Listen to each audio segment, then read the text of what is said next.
Let's set the record straight on Kaaf Noir. You know, I watched probably 20 videos about Kaaf Noir in preparation for this video. Brand new Kaaf from Ahmed al-Maghribi. Bro, this is a banger. Damn, it's been a couple of months and I haven't reached for Kaaf Noir. This is Kaaf Noir by Ahmed al-Maghribi, and it's a banger of a... When I saw that the same brand released a flanker, I was extremely excited to check this one out. And none of those videos were even remotely negative. And that usually means one of two things. Either this fragrance is amazing, or I'm the only idiot not getting paid. Well, full disclosure, I don't know that I have anything negative to say about Kaaf Noir either, but I have a lot of negative things to say about the videos about Kaaf Noir. So let's talk about this fragrance by addressing my issues with these videos. You know, the most accurate statement I heard out of all those videos came from Cologne. Not a surprise. That the opening of this is kind of like a blend between D&G's K and Absolu Aventus. But that brings us to problem number one. The fragrance K is not a very popular fragrance. In fact, you could probably argue that it's not a very good fragrance. Now, obviously that's subjective, but how many videos have you seen talking about the fragrance K? Or how many top 5 or top 10 lists have that fragrance in it? Go ahead and look.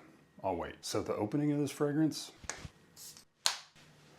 is not very good.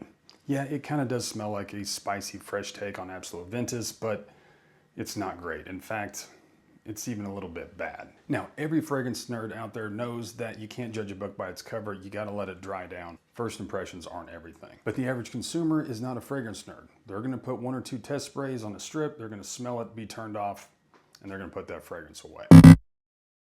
And that brings us to problem number 2. I'm not sure how much time these big creators that are trying to sell you fragrances are actually spending with the fragrance itself. Because if you let Kaaf Noir dry down for even a little bit longer than just a minute or two, you'll realize exactly what this fragrance is and what it isn't. After 2 or 3 minutes, Kaaf Noir smells absolutely nothing like Absolu Aventus. And let's think about that rationally. Why would it? There are already so many great, popular, affordable takes on Absolu Aventus. What's left of the market share for Kaaf Noir to grab? It doesn't make any business sense at all. Some of these videos are bragging that the oil concentration is greater than 50%. Well, that brings us to problem number 3. Affordable budget fragrance has an oil concentration that high. For me, it's not something to brag about, it's something of concern.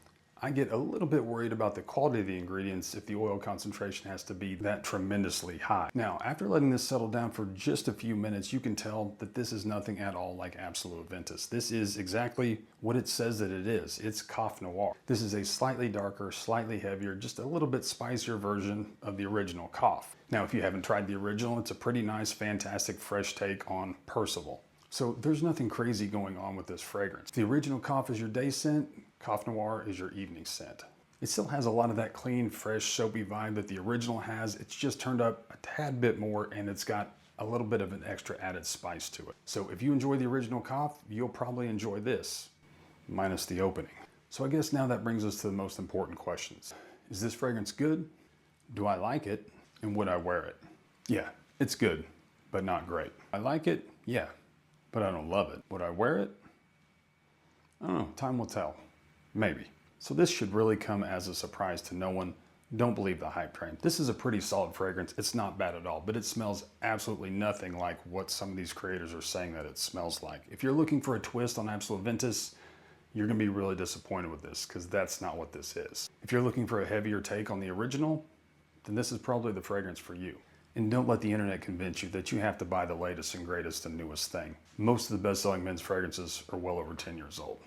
You know, I think somebody out there just said Absolu Aventus and then everybody else ran with it because Absolu is really good, really popular, and really expensive, and probably a pretty good selling point. So there it is, Kaaf Noir. A solid twist on the original Kaaf, and nothing else.